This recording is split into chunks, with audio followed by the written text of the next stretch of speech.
নমস্কার। The power of astrology Sumanta ji Chowdhury আমার এই ইউটিউব চ্যানেলে আপনাদের সবাইকে স্বাগত।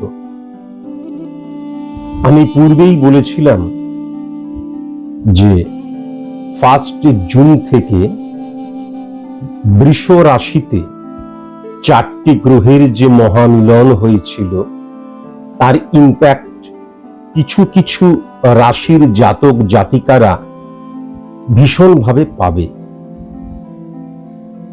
আজ আমি আলোচনা করব এই যে 1 তারিখ থেকে 12 তারিখ পর্যন্ত বৃষ রাশিতে 4টি গ্রহের মহামিলন, কিন্তু 12 তারিখ সন্ধে 6টা 15 মিনিট থেকে এই বৃষ রাশি থেকে শুক্র গোচরগতভাবে ট্রানজিট করছে মিথুন রাশিতে। এই মিথুন রাশিতে শুক্রের এই যে ট্রানজিট হয়ে যাওয়া, গোচরগত পরিবর্তন হয়ে যাওয়া, এর ফলে আমাদের যে 12টা রাশি রয়েছে সেই 12টা রাশির মধ্যে কিছু কিছু অপরচুনিটির জায়গা, কিছু কিছু আমাদের অপরচুনিটি বা ফেভারেবল সময় সবসময় থাকে না, কিন্তু কোন কোন সময় কোন কোন রাশির ক্ষেত্রে ফেভারেবল টাইম হয়ে দেখা দেবে সেটাই কিন্তু আজ আমি আলোচনা করব। সেই সঙ্গে সার্বিক যে পরিবর্তনটাও হবে প্রত্যেকটি রাশির ক্ষেত্রে সেটা নিয়েও কিন্তু আমি আলোচনা করব। আমি আবার বলছি, আমার পুরোটাই খারাপ বা আমার পুরোটাই ভালো কখনোই কিন্তু এটা সম্ভব নয়। আমরা সবাই জানি যে আমার অনেক খারাপ সময় চলছে হয়তো, কিন্তু তার মধ্যেও যে ফেভারেবল সময়টা থাকে সেটা আমরা জানি না। তার কারণ আমরা প্রত্যেকেই অ্যাস্ট্রোলজার নই, প্রত্যেকেই কিন্তু এই অঙ্কটা কষতে পারি না। সেটা নিয়েই আজ আমি আলোচনা করব।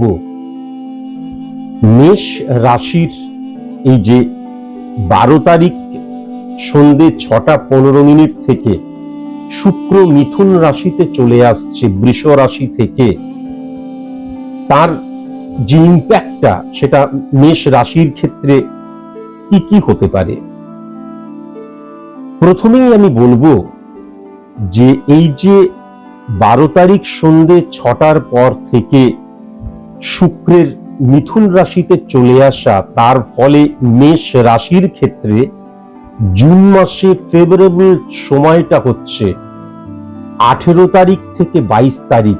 বিশেষ করে অর্থনৈতিক জায়গাটা, আমি যদি আমার সঠিক সময়, কোন সময়টা আমার ফেভারেবল সময়, সেই সময়ে আমি সর্বশক্তি নিয়ে ঝাঁপাবো, সেটা কিন্তু জানা ভীষণ প্রয়োজন। সুতরাং জুন মাসে কিন্তু এই যে তারিখ বললাম, এই তারিখটা কিন্তু একদম ফেভারেবল সময়। বিশেষ করে কেউ যদি অর্থনৈতিক দিক দিয়ে নেগেটিভ অবস্থার মধ্যে চলছে, প্রতিবন্ধকতার মধ্যে দিয়ে চলছে, তাহলে এই সময়টা কিন্তু অত্যন্ত পজিটিভ সময়। মনে রাখা দরকার, আমার যা যা কিছু পজিটিভ ইমপ্লিমেন্টেশন যেন এই সময়টার মধ্যেই করা হয়। তা না হলে কিন্তু শুক্রের মিথুনে চলে আসার ক্ষেত্রে মেষ রাশির জাতক জাতিকারা অর্থের সম্মুখীন হতে পারে। এটা কিন্তু আমি লক্ষ্য করতে পারছি। বি দিয়ে, পি দিয়ে, সি দিয়ে, আই দিয়ে, ও দিয়ে যারা বন্ধুরা রয়েছে তাদের থেকে সাবধান, কেননা এই সমস্ত বন্ধুদের সমর্থন মেষ রাশির জাতক জাতিকারা কিন্তু নাও পেতে পারে। তাই জন্য এই সমস্ত বন্ধু থেকে ভীষণ সাবধান।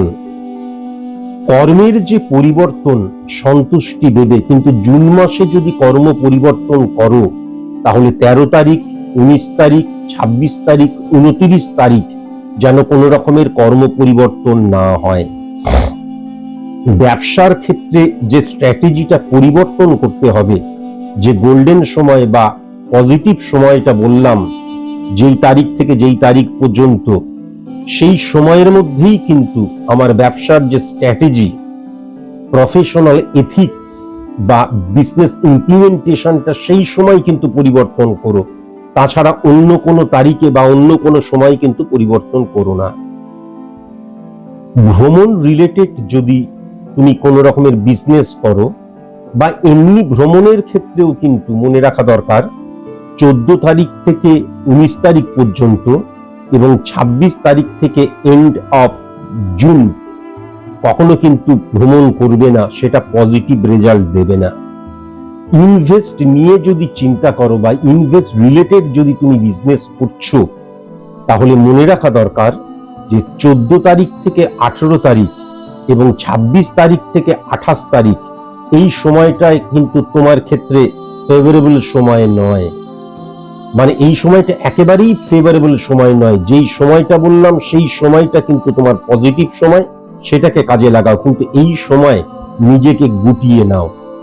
যুদ্ধে জেতার জন্য অনেক সময় কিন্তু থেমে যাওয়া প্রয়োজন, পিছনে আসা প্রয়োজন, এবং opportunity very very important for success, achieve success, এটা মনে রেখো।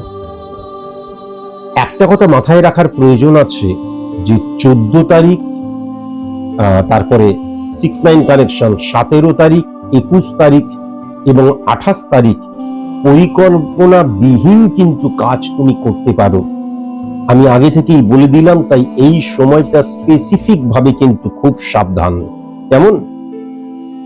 আর সম্পর্কের দিক দিয়ে যেটা লক্ষ্য করা যাচ্ছে, 15 তারিখ, 18 তারিখ, 26 তারিখ এবং 28 তারিখ দেখবে ইগো প্রবলেম ক্রিয়েট হবে। সেটা লাইফ পার্টনারের সাথে হতে পারে, পরিবারের গুরুজনদের সাথে হতে পারে, পরিবারের কাছের মানুষের সাথে হতে পারে, সন্তানদের সাথে হতে পারে বা সন্তানদের পিতামাতার সাথে হতে পারে।